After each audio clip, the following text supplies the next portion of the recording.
राधे राधे प्यारे भक्तों, शाम सदाशिव चैनल में आप सभी का स्वागत है। आज हम आपके लिए लेकर आए हैं पौष मास महात्म्य अध्याय 6। तो आइए सुनते हैं। छठे दिन का सुप्रभात लाए, कथा का पावन साथ, धर्म का दीप प्रज्वलित होता, सत्य मार्ग प्रकाशित होगा, ओम भास्कर नमः हरे। कृष्णा आप सभी दिन शुभ हो। आज की यह कथा हमें जीवन की सही दिशा दिखाने और सच्ची भक्ति का महत्व समझाने का अवसर देती है। तो चलिए हम अब इस कथा को सुनने के लिए तैयार होते हैं। इससे पहले की अध्याय आपने जाना था किस प्रकार नंद ने कार्तिकेय जी के साथ चलने को कहा था।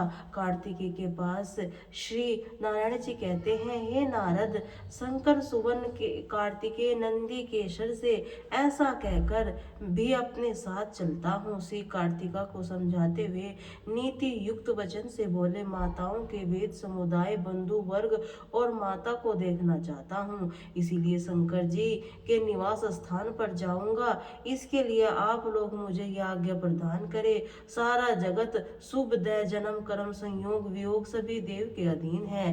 देव को बढ़कर दूसरा कोई बलि नहीं है। इस देव श्री कृष्ण के वंश में रहने वाला व्यक्ति को देव से परे है। इसीलिए संत लोग इस ऐश्वर्यशाली परमात्मा का निरंतर भजन करते हैं। अविनाशी श्री कृष्ण अपनी लीला से देव को बढ़ाने और घटाने में समर्थ है। उसका भक्त देव के वशीभूत नहीं होता, ऐसा निर्णय है। इसीलिए आप लोग इस दुखदायक मोह का परित्याग कीजिए और जो सुखदाता मोक्ष पद सार सर्वस्त्र जन्म मृत्यु के भय से विनाश करता परम आनंद जनक मोह जाल के एक है, ब्रह्म विष्णु और शिव आदि सभी देवगण जिसका निरंतर भजन करते हैं, उन गोविंद की भक्ति कीजिए। इस भवसागर में तो आप लोगों का कौन हूँ और आप लोग मेरे कौन हैं। संसार प्रवाह का वह सारा कर्म फेन की तरह पूंजीभूत हो गया है। वास्तव यह किसी की नहीं, संयोग का वियोग यह इस ईश्वर की इच्छा से ही। ऐसा कहकर ऐश्वर्यशाली कार्तिकेय जी ने उस कार्तिका को नमस्कार किया। फिर उन मन श्री हरि का ध्यान करते हुए शंकर जी के पदार्थों को साथ यात्रा के लिए प्रस्थान किया। इसी बीच उन्होंने उत्तम रथ को देखा। बहुमूल्य रत्नों का बना हुआ था, जिसे विश्वकर्मा जी ने भली भांति निर्माण किया था। उसके स्थान स्थान पर माणिक्य और हीरे जड़े हुए थे, जिससे उसकी पूर्ण शोभा हो रही थी। पारिजात पुष्पों की माला से वह सुशोभित था। मणियों के करदम्ब से श्वेत जौहरों से अत्यंत उद्यत हो रहा था। उसका वेग मन के समान था। श्रेष्ठ पदार्थों उसे घेरे हुए थे। उस रथ को देवी पार्वती ने भेजा था। उस रथ पर कार्तिकेय जी को चढ़ते देखकर कृतिताओं का हृदय दुख से फटा जा रहा था। दुख के मारे उसके केस खुलकर बिखर गए थे। वे पुत्र शोक से व्यर्था ही सहजता चेतना प्राप्त होने पर अपने सामने स्कंद अर्थात कार्तिकेय जी को देखकर अनंत शोक के कारण ठगी सी रह गई। फिर वह भयवंश उन्नत की तरह कहने लगी, हाय, यह हम लोग क्या करें, कहाँ चली जाएं। बेटा, हमारे आश्रय तो तुम ही हो। इस समय तुम हम लोगों को छोड़कर कहाँ जा रहे हो। यह तुम्हारे लिए धर्म संगत की बात नहीं है। वह हम लोग बड़े स्नेह से तुम्हें पाला पोसा है, इसीलिए तुम धर्म सर हमारे पुत्र हो। भला उपयुक्त पुत्र मार्त वर्गों का परित्याग कर दे, यह भी कोई धर्म है। ऐसा कहकर सभी कृतिका को तो कार्तिकेय जी ने अपने सीने से लगा लिया। पुत्र वियोग जन्म दारुण दुख के कारण वे फिर से मूर्छित हो गई। मुने फिर कुमार कार्तिकेय जी ने आध्यात्मिक वचनों द्वारा उन्हें समझाया और फिर उनके द्वारा पदार्थों के वंश में उस रथ पर सवार हो गए। मुनि यात्रा काल में उन्होंने अपने सामने सांड गजराज घोड़ा चलती आग का भरा हुआ स्वर्ण कलश, उनके अनेक प्रकार के पके हुए फल, पति पुत्र युक्त स्त्री, प्रदीप्त उत्तम मणि मोती पुष्प माला, मछली चंदन मार्गणिक वस्तुओं का बाएं भाग में श्रृंगार, नकुल कुंभ और शुभदायक कबूतर, मांगलिक चक्र, वाक, कृष्ण सार, मग्र, सुरभि और शुभ पताका आदि को देखा। उस समय नाना प्रकार के बाजों की मंगल ध्वनि सुनाई पड़ने लगी। हरि कीर्तन और घंटी का शब्द शंख का शब्द होने लगा। इसी प्रकार मंगल संगन को देखते सुनते हुए कार्तिकेय जी के आनंद पूर्वक उस मन के समान वेगशाली रथ के द्वारा शरण मात्र में ही अपने पिता के मंदिर में जा पहुंचे। वहां कैलाश पहुंचकर अविनाशी वट वृक्ष के नीचे कार्तिकी जी और श्रेष्ठ पदार्थों के साथ कुछ देर के लिए ठहर गए। उस नगर में राजमार्ग बड़े मनोहर थे। उन उन पर चारों ओर से पग आग और इंद्र नीलमणि जुड़ी हुई थी। समूह समूह के केले के खंभे गड़े हुए थे, जिन पर रेशमी सूत से गूंदे हुए चंदन की पल्लुओं की बंदरवाल लटक रही थी। वह पूर्ण कुंभ के सुशोभित था। उस पर चंदन मिश्रित जल का छिड़काव किया गया था। असंख्य रतन प्रदीप्त मणियों से उसकी विशेष शोभा हो रही थी। वे सदा उत्सवों से व्याप्त, हाथों में धूप और पुष्प लिए बंदियों के ब्राह्मणों के युक्त पति पुत्र बढ़ती साध्वी नारियों से संबंधित था। संबंध मंगल कार्य करके देवी पार्वती, लक्ष्मी जी, सरस्वती की, दुर्गा, सावित्री, तुलसी, रति, अरुधति, अहिल्या दत्ती, सुंदरी, तारा, अदिति, सत्यरूपा, सची, संध्या, रोहिणी, स्वाहा, अनसुईया, संज्ञा, वरुण पत्नी, आकृति, प्रसूति, देवहूति, मेनका एक रंग तथा एक प्रकृति वाली मेनाक पत्नी वसुंधरा मनसा देवी के आगे करके वहां आई।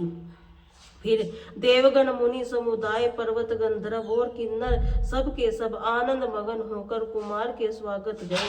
महेश्वरी की तरह तरह से बाजो रुद्र गणों और पदार्थों, भैरव आदि शेष पालों के साथ वहां पधारे। फिर शक्तिधर श्री पार्वती जी को निकट देखकर हर्ष गदगद हो गए। उसी समय वे तुरंत ही रथ से उतर पड़े और सिर झुकाकर उन्हें प्रणाम करने लगे।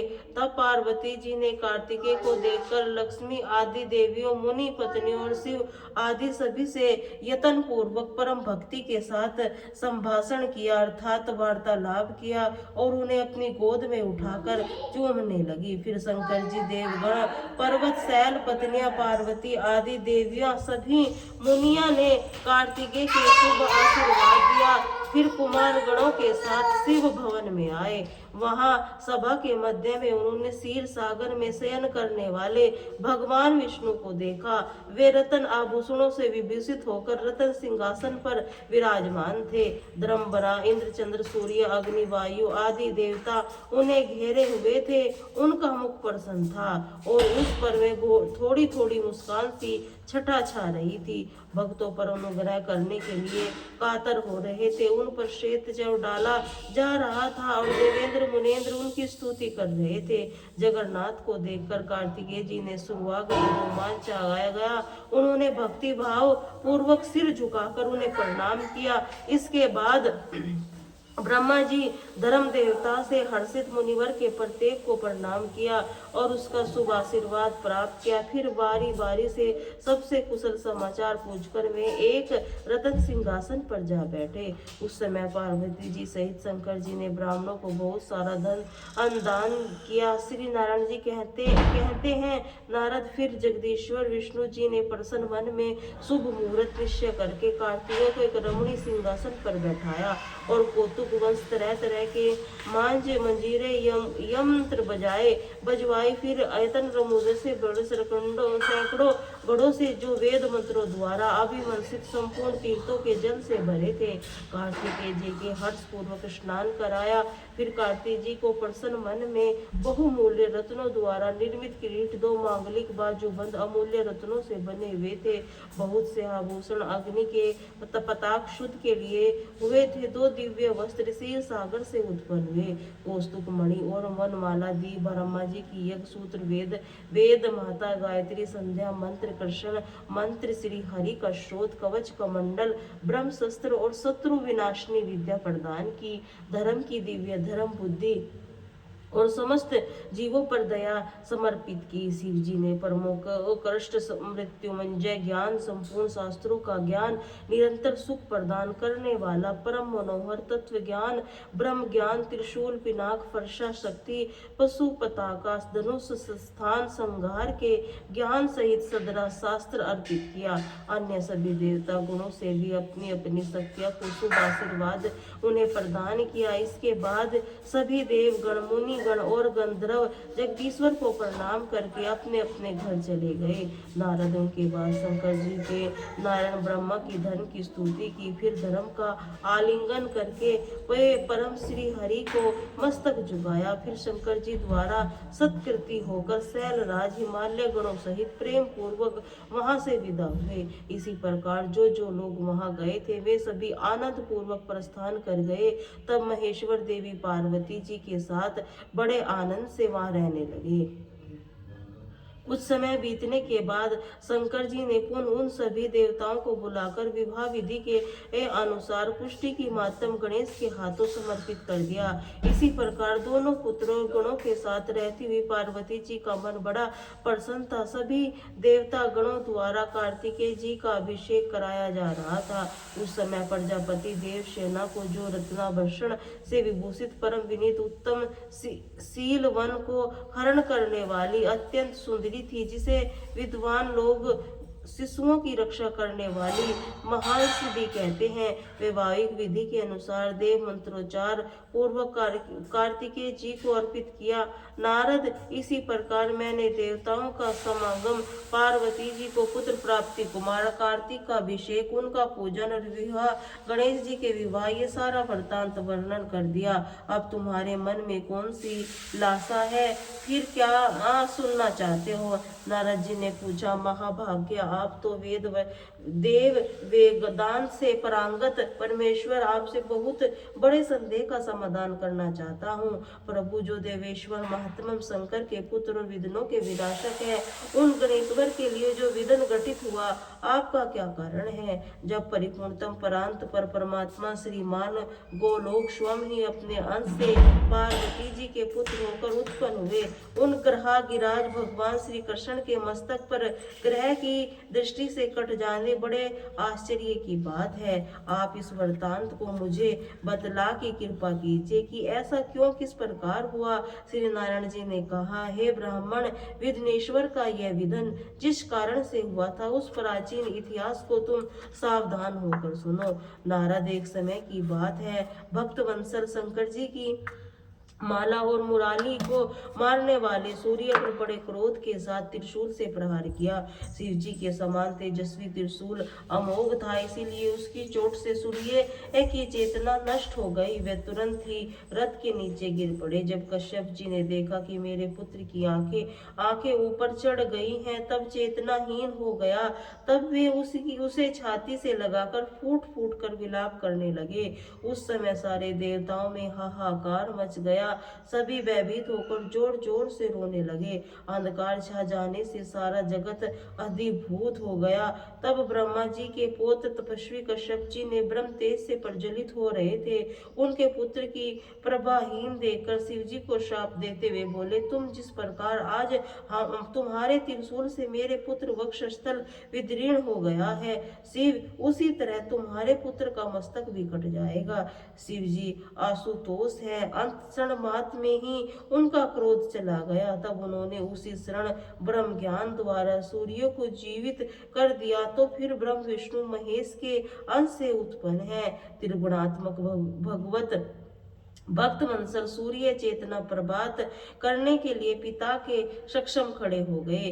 फिर भक्ति पूर्वक पिताजी की तथा शंकर जी को प्रणाम किया। साथ ही पिता द्वारा किए वे शंभु को श्राप को जानकर वे कश्यप जी प्रकृत हो गए। जिस उन्होंने अपने विषय को ग्रहण नहीं किया, क्रोध में आकर यहाँ की ईश्वर के बिना यह सब कुछ तुच्छ अन्य नक्षर है। इसीलिए विद्वान को चाहिए कि मंगल कारक सत्य को छोड़कर अमंगल की इच्छा कभी न करे। इसीलिए विषय का परित्याग करके परमेश्वर श्री कृष्ण का भजन करूंगा। यह सुनकर देवताओं ने ब्रह्मा जी को प्रेरित किया। तब उन प्रभु की शीघ्रता पूर्वक वहां पधार कर सूर्य देव को समझाया, उन्हें इसके कार्य पर नियुक्त किया। फिर ब्रह्मा जी, शिव जी और कश्यप जी आनंद पूर्वक होकर सूर्य को आशीर्वाद देकर अपने अपने भवन को चले गए। इधर सूर्य भी अपनी राशि पर आरूढ़ हो गए। उसके बाद माली और अर्सुमाली व्याधि ग्रस्त हो गए। इसके शरीर में सफेद कोढ़ हो गई, जिससे सारा अंश चला गया। शक्ति की जाती है, प्रभा भी नष्ट हो गई। स्वयं ब्रह्मा जी ने उन दोनों को कहा कि सूर्य के कोप से ही तुम दोनों हत प्रभ हो गए हो, तुम्हारा शरीर भी गल गया है, इसीलिए तुम लोग सूर्य का ही भजन करो। फिर ब्रह्मा जी उन दोनों को सूर्य देव का कवच श्रोच और पूजा की सारी विधि बतलाकर ब्रह्मलोक को चले गए। फिर वे दोनों पुष्कर में जाकर सूर्य देव का भजन करने लगे। वहां तीनों काल अर्थात सुबह, दोपहर, शाम स्नान करके भक्ति पूर्वक उत्तम सूर्य मंत्र के जप में तत्लीन हो गए। फिर समय के अनुसार सूर्य देव के वरदान पाकर वे पुनः अपने असली रूप में आ गए। इसी प्रकार नारद, मैंने ये सारा वृत्तांत वर्णन कर दिया, अब क्या सुनना चाहते हो? नारद जी ने कहा, श्री नारायण मुनि ने जो मुझे पूछा उसका वर्णन आप अगले अध्याय में सुनेंगे। अब सुनिए श्री सूर्य चालीसा पाठ। भगवान सूर्य की आरती। श्री रवि हरत को गोरत अमृत किरण पसारी, वरदन करूं जब चरणन में अर्घ देऊं, जलधारी सकल सृष्टि के स्वामी हो, सच राज के नाथ जिस दिन होत तुमसे होवत संध्या प्रभात। जय भगवान सूर तुम्हारी, जय गगेश दिनकर शुभकारी, तुम हो सृष्टि के नेत्र, स्वरूपा त्रिगुणधारी, वेद स्वरूपा तुम ही करता पालक, संघार भवन चतुर्दशी के संचालक, सुंदर बदन चतुर्दशी धारी, ऋषिव्रति तुम गगन विहारी, शंकर सूर्य अतु श्वेत कमलधर, मुद्रा मोहित चोटे पर शीघ्र मुकुट कुमंडल, गल माला चारु तिलक पर भाल, विशाला सपत असुर अति दुर्गामी, वरुण सारथी गति अभिरामी, विरक्त विरत आभूषण धारक अति प्रोत, हे लाल पार्थ सर्वोत्तम तुम्हें ऋषि वेग, जिसे कहे तुमको सब वेग, पंच देवी के पूजे जाते, मन वांछित फल साधक, पाते द्वादश नाम जाप उद्धारक, रोग शोक अरु कष्ट निवारक, माँ कुंती तब ध्यान लगाओ, दानवीर सुतकर्ण को पायो, राजा युधिष्ठिर तब जस जायो, अक्षय पात्र तो वन में पायो, शस्त्र त्याग अर्जुन अपूरा, वन आदित्य हृदय में पायो, विदनाचल तब मार के आयो, हाहाकार नित्य में छायो, मुनि अगस्त गिरी गर्व मिटायो, निज तत्पल से विदिन नवायो, मुनि अगस्त पर महिमा गाई, सुमरे भव विजय रघुराई, तोहे बकोय मधुर फल जाना, मुख में ली नहीं तोहे, हनुमत तब अभिनंदन शनिदेव कहायो, पवन के सूत शनि सिर मिटायो, यज्ञ वर्तव सुति तुम्हारी, कीनी भेंट सुकल यजुदेव की, सूर्य मुखी तीरथ पर रूपा, कर्षण सुतर्दन भानु स्वरूपा, मनन तोहे ओमकार स्वरूप मनन, आत्म अरुकार स्वरूपा, दिगत तब तेज प्रकाश, पर जल रूप तुम ही हो आकाश, दस दगपाल करत मुनिवर्त अंजिल नित्य करत है, अर्पण त्रिगव ताप हरता तुम भगवान, ज्ञान ज्योति करता तुम भगवान, सफल बनावे तब आराधना गायत्री जब सरल है, साधन संध्या त्रिकाल का जो कोई पावे, करता शत वही चित शांति, सूर्य स्पुक देव व्याधि, अपा सब पर लेवे, अष्टदल कमल नेत्र शुभकारी, पूजा उपासना तब सुखकारी, माघ मास शुभ तपस्वी, पावन आरंभ हो तो सुभवत पावन भानु तपस्वी, मंगलकारी भक्ति दयनी, दोणी हरिवर बामर, जो तुमको ध्यान पुत्रादिक पर वैभव पावे, पाप रूपी पर वक्त विनाशी, व्रज रूप तुम हो अविनाशी, राहु आन पर ग्रहत बनावे, ग्रहण सोरता लग जावे, धर्म दान तप करते सार्थक, मिटते वे करपट तीजो, दीर्घ आयु बल बुद्धि तेजो, सूर्य उपासना कर नित्य ध्यान, कुष्ठ रोग से मुक्ति पावे, दक्षिण दिशा गोरी गति जावे,